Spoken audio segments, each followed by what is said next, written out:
Hello, and welcome to the Everyday Business Problems Podcast. I'm your host, Dave Crysler.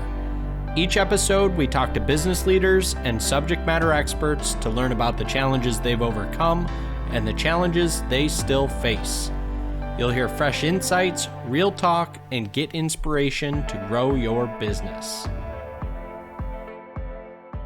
Hey everybody, and thanks for joining me on another solo episode of the Everyday Business Problems Podcast. Today I want to dive into people problem or system problem.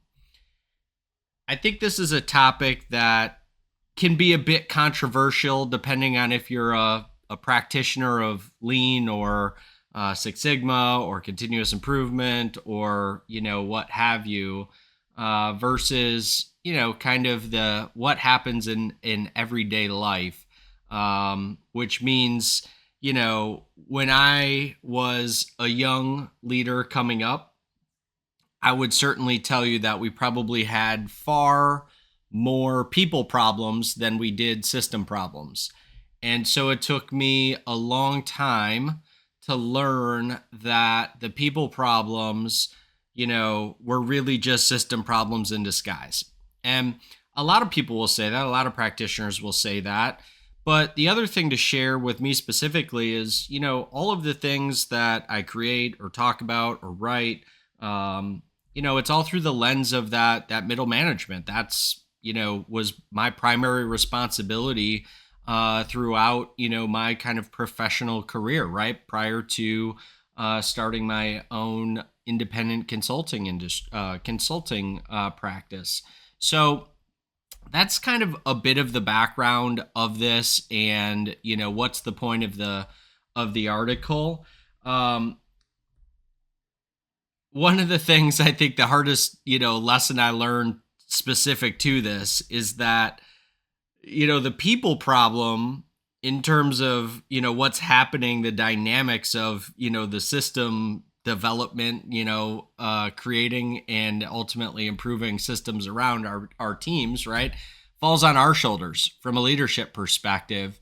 And, that's like saying, hey, you got to take a look in the mirror, right? This stuff falls squarely on our shoulders. We're people. So technically, yes, it's all people problems. But the differentiation is that because we are responsible, kind of regardless of what layer of middle management you are, or, if you are a business owner, obviously you're kind of top of the list in terms of that middle management, right? But I look at that and say, well, you still have customers that, you're beholden to, because without them, you don't have a business. So, technically all the things that you should be doing, i.e. creating, right, from a system perspective, still all goes back to address, like, who are you beholden to, right? So in my professional career, while I had P&L ownership for several facilities, I still had, corporate leadership team that I reported to. They had a board of directors that they reported to. So that's the lens, right? That's just a bit of background. Hey, how'd I learn this stuff, right? And how I see it kind of manifest itself, right, is, whether you are growing and looking to add new positions, or more likely the scenario, you've got somebody that is not, meeting expectations, right? And so this is where I go back to that thought process around when I was a young leader, I'd tell you there's a lot more people problems than system problems. Because I thought that's where the kind of responsibility fell, right? Like, hey, these people don't want to work hard. Hey, these people aren't doing what I need them to do. Hey, this person is maybe in the wrong seat.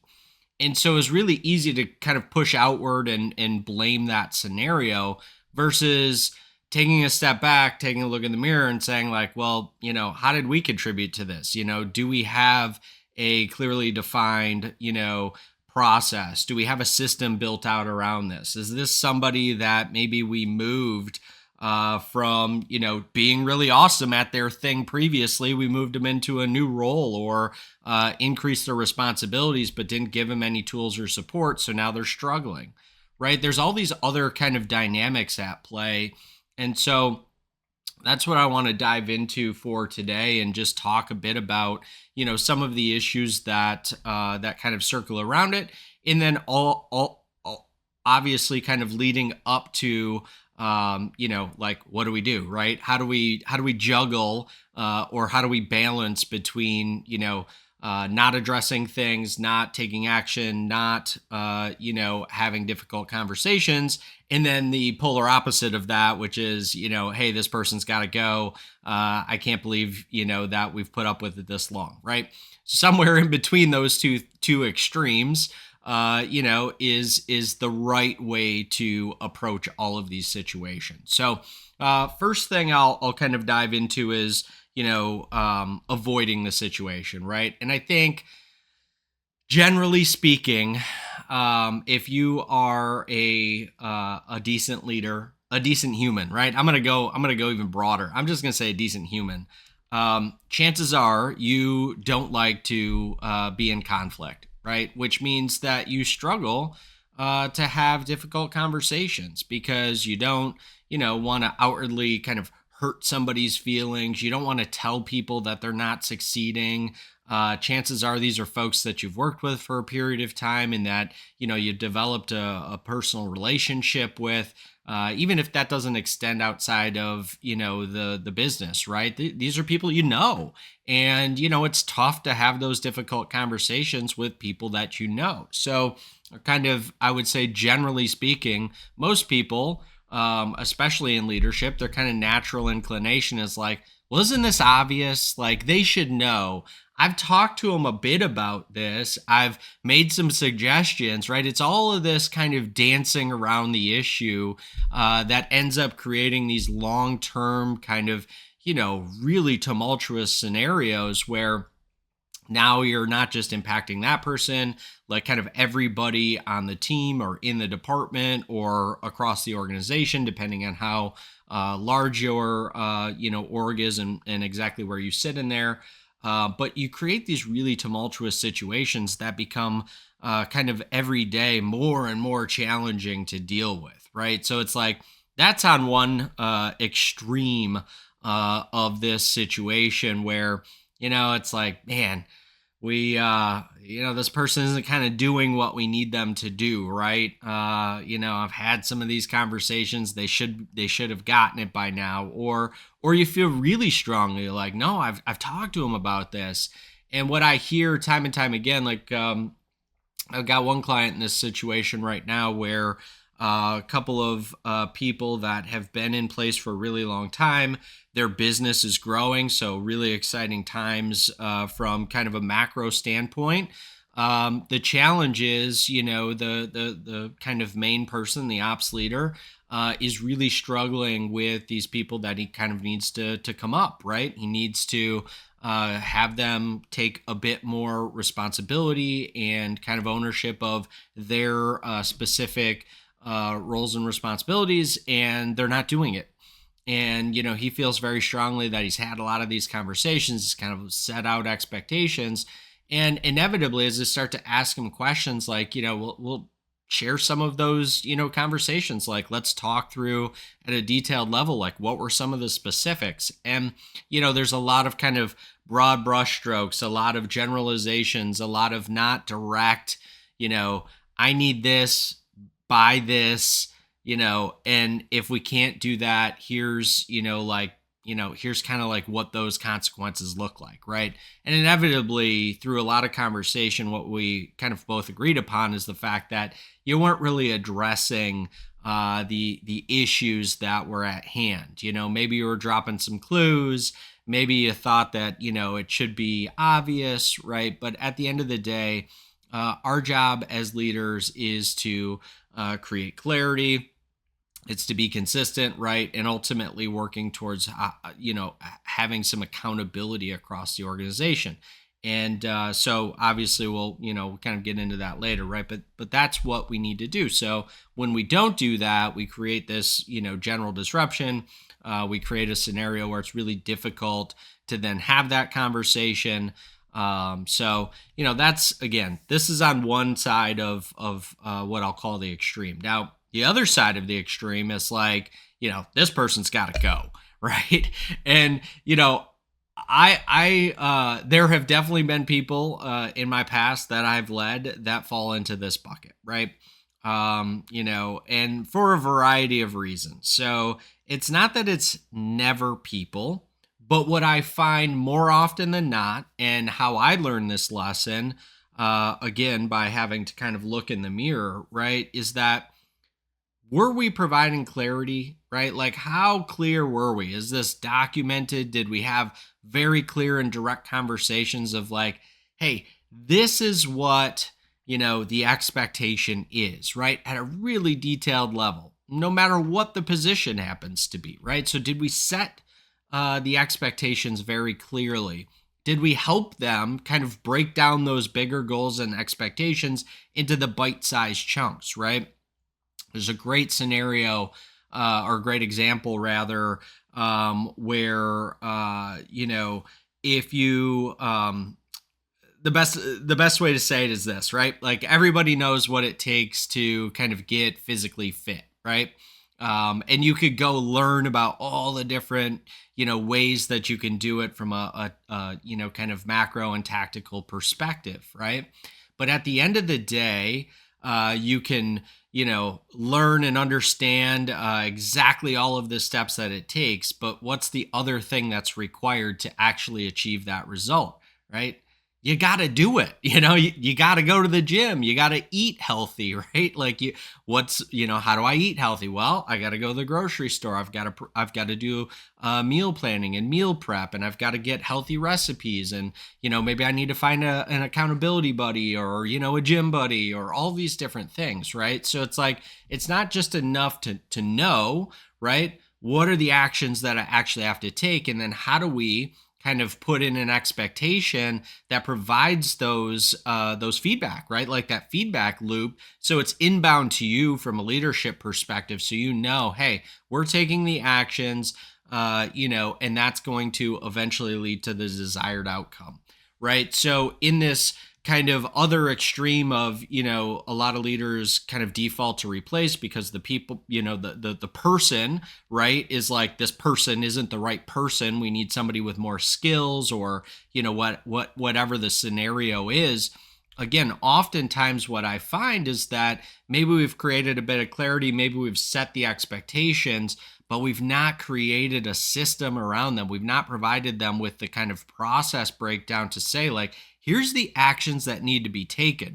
Now, if you've gone through all of that and you've provided all of that and they're literally not taking the actions, right? You could take it one more step further to find out, like, maybe there is some reason, maybe there's some other kind of systematic roadblock that is preventing them from doing it, right? But that is the thought process that, we need to work through, because what ends up happening in the extreme of, hey, we'll just find somebody else, is that not only do you still have to do all of that systematic work, right? But now you're starting back at zero. And you could be starting back at zero with somebody that has this skill set, but maybe doesn't have the temperament or culture fit, where the person that you let go, they had the willingness to do it. They just didn't have the tools in front of them. They just didn't know, and then again, if you combine that with unclear expectations, it becomes nearly impossible. And then this friction starts to happen and the frustration starts to come out. And it only takes a little bit for that whole thing to kind of unravel, and for you to spiral from a leadership perspective and just say, this person's got to go, right? So those are the kind of dynamics that, that we're dealing with, right? So what's in the middle of that? I talked about it a bit earlier, but it's this idea of creating clarity, consistency, and accountability. And, the clarity is all around what's the expectation, right? Clearly defined roles and responsibility. What does success look like? And I literally love asking that question, because oftentimes, again, it's really watered down. It's well, this should be obvious. It's like, well, it's not obvious. And you have an idea inside of your head of how you know this person's either moving towards the goal or moving towards the desired outcome or not. So let's just pull that out of your head. Let's get it down on, the roles and responsibilities document or job description document, however you want to articulate that and share it, right? Ultimately share it. You can't just keep the stuff, with HR or with yourself. But how do you share it with the team? More broadly, the team members that are impacted for these specific roles, so on and so forth, right? So clarity of expectations, tools and support, right? Like, how are we helping this person meet those expectations, right? Do we have process breakdowns? Have we developed a system around it? Are there any tools? Is there some support mechanism? Do you need check-ins? Do we create, how do we create some sort of a, feedback loop so you're not always out there seeking information, right? Got another client story where they felt as though they were kind of constantly going and saying like, hey, what's the plan for today? This is in a scenario where they've got kind of a lot of, like it's a field service company, and they've got a lot of kind of different things that are happening throughout the day, right? So like it's the perfect scenario of, hey, we created a plan, then we got an emergency call, so I had to shift this person from going to this site to that site. So it's a lot of kind of fluidity around what the tasks and, where people are at. And so the leadership team kind of always felt like they were chasing down that information. And the reason they needed it is because they were one of the points of contacts for their customer base. So, developing some sort of a, feedback loop or proactive, kind of communication process or system to be able to deliver that, where it's, not a burden to the person that's actually putting this together. And, now the leadership team knows this is where you go to get that information.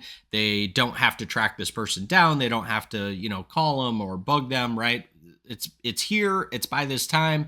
And if it's not, now we've got something to, go back and say like, hey, where's that update at, right? And then over the course of time, if that continues to happen, you've had some of these conversations, it's not related to, developing a process or implementing a system. It's literally down to the person saying like, I'm not doing it, or, something to that effect, right? Now we've got a way that we can ultimately hold folks accountable for, this is what we need out of this position, and here's why, right? Here's why this is so critical.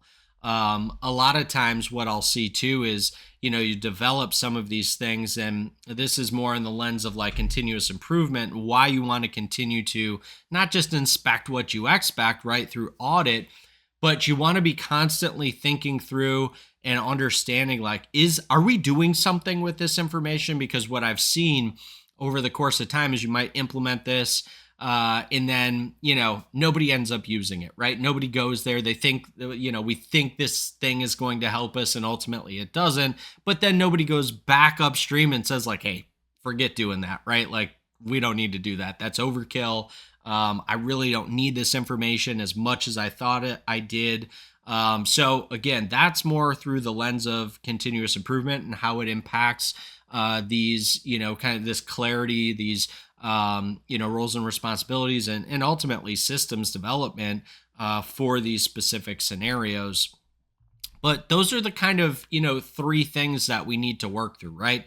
Clarity of expectation, tools and support, and some accountability loops to be able to, make sure that things are getting done the way that we need them to, in terms of like, this is what the business needs and why. So, a quick check for you in terms of, do we have a people problem or a system problem is, did we say yes to all of these things, right? Like, do we have clarity expectations? Do we have tools and support? Do we have an accountability loop, right?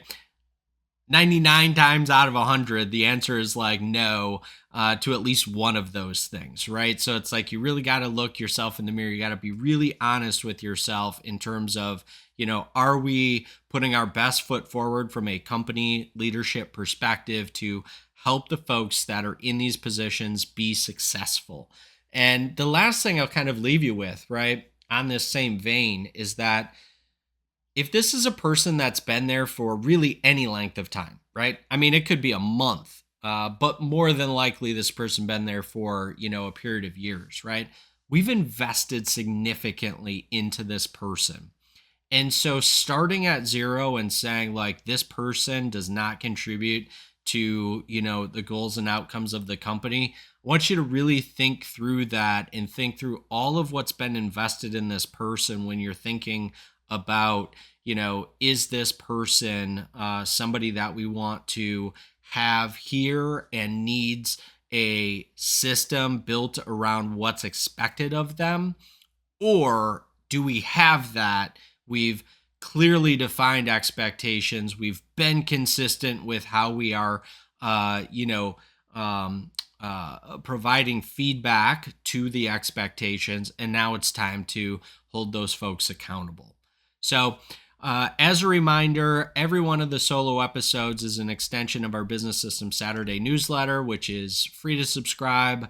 I send a article like this out, or article on a topic out every Saturday morning, it's around 9:30 Eastern time. I literally write them every week, generally in the morning. Sometimes I'll start on Thursday or Friday, but generally I write them in the morning. So whenever I wrap it up is when I hit send, and usually it's around 9:30 Eastern time every Saturday. So thanks again for tuning in and listening, or watching if you're catching this on YouTube, and we'll catch you on the next episode. Thank you so much for listening today. If we brought you any value, please rate, subscribe, and share our podcast. Also, be sure to connect with us on social media by searching @The Crysler Club. Until next week, I'm your host, Dave Crysler.